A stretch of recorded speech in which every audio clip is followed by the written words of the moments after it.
Hello artists! This is my third remote teaching project, and today we're going to look at a watercolor project, and it is Matisse-Inspired Goldfish. So for today, the materials that you will need are paper. I am using big, for purposes of this project, big paper so you can see it. I like 11 by 14. That's just proportions. I like those proportions, but you can choose anything you have available to you. And today you will definitely need a pencil. Now, I'm going to recommend that you do this project over a couple of days. And so eventually what you'll need is a black crayon and some watercolors, a brush, and some water.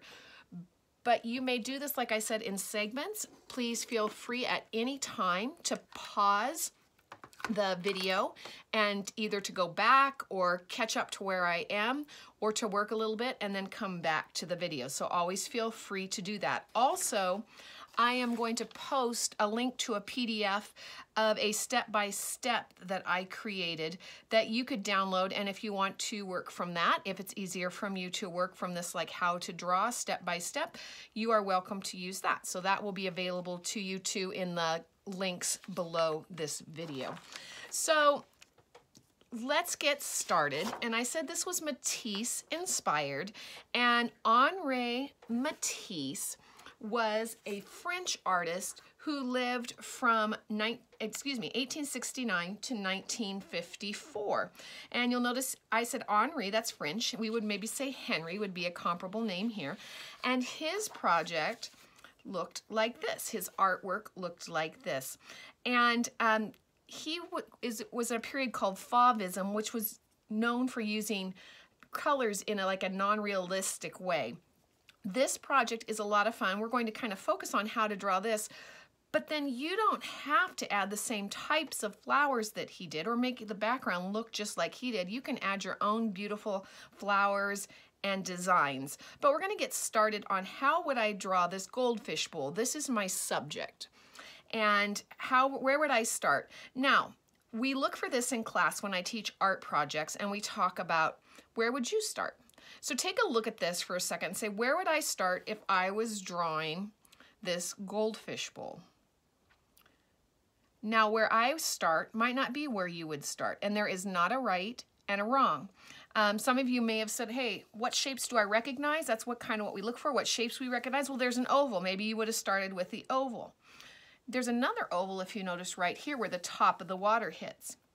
Here's a U shape down here, and that is where I'm going to start. And I kind of look like, okay, where's that U shape on the picture? Where is it on the page? It's kind of below center.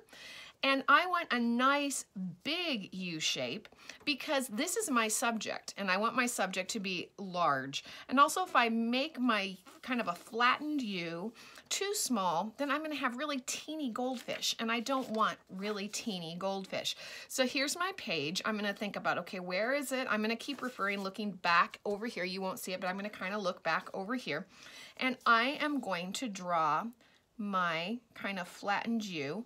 And maybe what you'd want to think about is, for you guys, like maybe the length of almost your hand, some of you, but a nice big U shape, a nice big cheesy Bob smile right down there. And that is where I am going to start. Now, the next thing that I am going to put on are the two sides. So I am going to go ahead and add a line coming down that touches my U. If it's easier for you, you can go kind of up towards the top. If I look kind of back here, those lines are pretty high. Lines are pretty high. I might not have made mine quite high enough. I will post a link to this picture as well, so if you want to have like this picture to refer to while you're drawing, you can kind of refer back and forth. So I drew mine a little bit higher. Now, in this bottom portion down here are going to be where my goldfish are.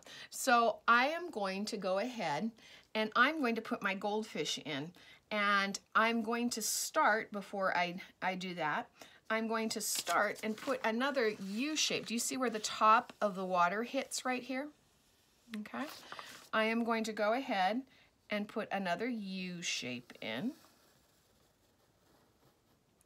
And then I am going to add my goldfish. So, how am I going to do those goldfish? Look, they're kind of like long, skinny U's. You could kind of do, or like ovals that don't completely closed. We have open and closed shapes. We learn about those open and closed right at the beginning of kindergarten.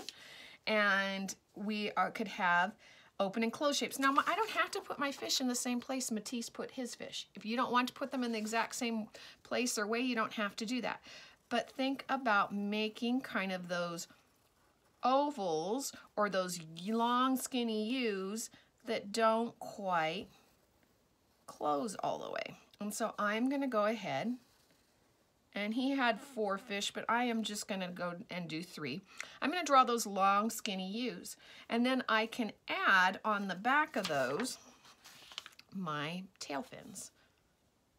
Okay, so I'm going to go ahead, and those are almost like a triangle shape here that comes out and has a V at the end. So like I'm going to make a triangle, but instead of making a triangle, I put a V in. So I'm going to pretend like I'm going to put a triangle, add a V shape in there. And then if I want to go ahead and add some little fin, I could add some little kind of fin shapes. Here, this one has a tail fin. Again, I'm looking back at my picture. How many details you add is kind of up to you. In the project that I did here, I just made them very simple, just put eyes and little grumpy mouths on them, but you can add more details than that if you would like, and kind of add more of like a mouth shape around there if you want to do that. This one has kind of a open mouth if you're looking at the picture. Could put his eye shape in back here, and there, kind of got my fish in now. So that's kind of fun. I've got my fish in. Now once I have my fish in, you'll notice I need to kind of, for perspective, well, where's the bottom? Do you see that right there? I have like a little line in the back that shows where the bottom is. Now that I have my fish in, I can kind of say, okay, where do I want that? I think I want it to kind of go right above this guy's tail fin. I'm going to put a light line in here, and that's going to look like, then it's looking like the bottom of my fishbowl. Now I've got this extra space up here, so let's go back to my picture. Do you see I've got then that oval that is the top that comes off here. So this was the U shape that we drew in already. And now I'm going to kind of go from the tops of my 2 lines and draw another U and go around and draw my oval. So I'm going to come around, draw another U, and then I'm going to come around and do the top and make my oval. Okay, so now I've kind of got this shape. I don't like just plain old single lines. I like to have a little bit of width. Helps me create some depth. So I'm going to go ahead and make that a little bit wider. Give that a little bit of width, a little bit of depth. So now I've got my line here, but do you notice then the top of the water also has a little bit to give it a little bit. Where does that top of that water makes it look like I'm seeing the back as well. Now you also will see that there's some reflections of my fish in here, and you can draw the little reflections of the fish. And those don't have to look exactly like those, or the placement exactly of those. Color will be a good way that you kind of see what those are. We don't want those to be perfect. The water would be moving, so we want them to kind of be blobby, because the reflection and the movement of the water would make those imperfect shapes. And so you're going to put some, we don't want them to be bigger than the fish, but we're just going to put some little blobs. And now I have created my fishbowl. So now we're going to do a couple of things. One thing that you can kind of notice here, there is a horizon line. So we want to know where the wall of the house, or wherever this is, meets the floor of the room. So we talk about horizon line being where like the sky meets the sea, or the sky meets the ground. And here it's going to be where the wall, and I'm going to put mine right about here. You can put your horizon line lower. Like I said, we're inspired. We're not having to do this picture exactly, but it's inspired, and this picture helps me to do my picture. So now I have my horizon line. This is my wall, and this is where my floor is going to meet my wall. And we now are going to go ahead and put in that table. We're going to put that table in. So that table's kind of round. Notice his table's not perfect. He's a very famous artist, and notice he doesn't have a perfectly round table. So let's go ahead and let's look where it was. Okay, right up here toward the top part. Doesn't have to be. And then we're going to come down toward the bottom, and we're going to do our table circle. So now I've got my table circle. I did not do legs. You can do legs kind of like he does. You could do legs kind of like you want to. I made my legs bow out just a little bit more. You can do legs that are kind of different than what he did. Again, we're being inspired. We're not being held to this project. So you might want to do something that looks a little bit different than Matisse's project. And we're going to go ahead and put some legs in. You go ahead and put in, I'm going to do something a little fancy schmancy, holding it together here like this. Maybe two little fancy schmancy wood boards holding the legs of my table together. So you can kind of do what you would like to do. He also has a staircase, or looks like part of what would be the banner of some stairs going up here. The banister, sorry, not banner, banister of some stairs going up over here. You can draw those in. I drew them in here, but I don't know that I would draw them in on this one again. I could just put some more flowers in here. So now comes the fun part where you just kind of decide if I want to put that banister in. You can go ahead and do that. Maybe I'll do that just so you can kind of see if you want to go ahead and put that in. Okay, and it has a line kind of going down the middle. And then it just has kind of some upside down, or some, you could say some arches, upside down U's is what I was going to say, or some arches here. And you can go ahead and put that in if you want to do something like he did. But now, have fun. Go ahead and put some plants in. There's some plants on the table. And if you want to go ahead and put a vase and put some plants in the vase, you could put flowers in the vase. You could go ahead and put some foliage, some leaves in the vase.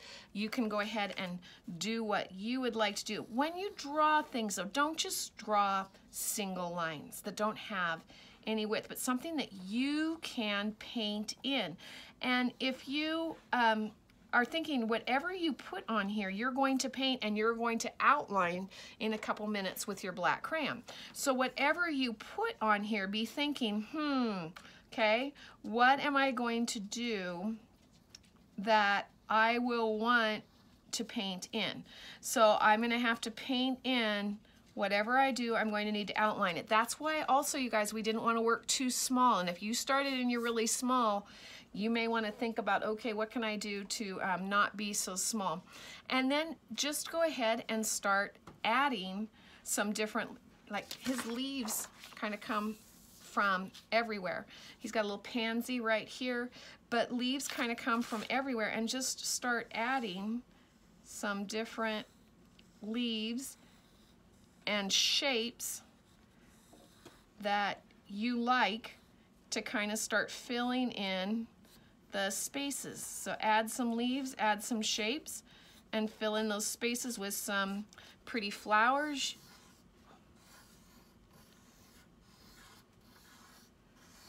Okay, you can take your time, you can copy kind of a little bit what he did.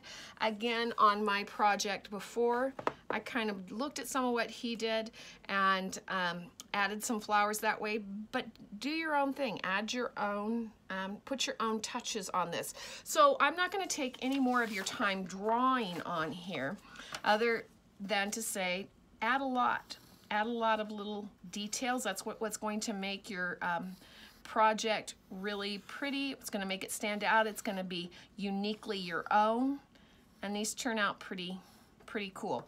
So what I would like you then to do, and we do this a lot with our watercolor project, is once you're done, and I am not done, I would fill things in over here, you are going to outline all of your pencil lines in black. And you should know, if you've been with me for a couple years, that we do this for 2 reasons.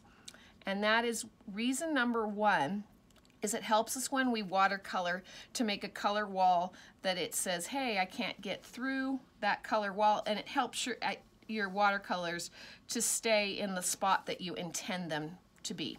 The second reason we put these in here is because Mrs. Fretz likes black, and it puts nice, neat edges around here, and it makes your colors pop. So it's going to make all of your colors pop, and it's going to make your painting look crisp. Now again, if I were doing this project, I would do the drawing today, the outlining today, and I'd do the painting another day. Or you could do the drawing one day, the outlining another day, the painting a third day. I will say this though, if you guys don't even want to watch me do this, feel free to just step out and do it totally on your own. In fact, I hope some of you maybe did say, hey, I can do that. I can look at those spots, those recognizable shapes, and I can take off from there. So parents, I only have 8 minutes on Class Dojo. That's why this was posted to YouTube.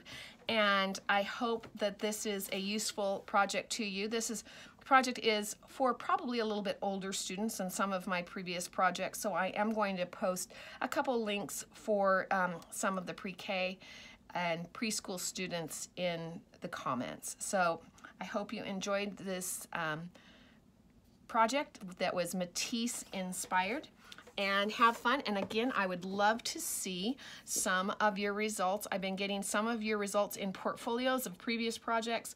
Would love to see this. If you do it, this is an optional project. Bye-bye.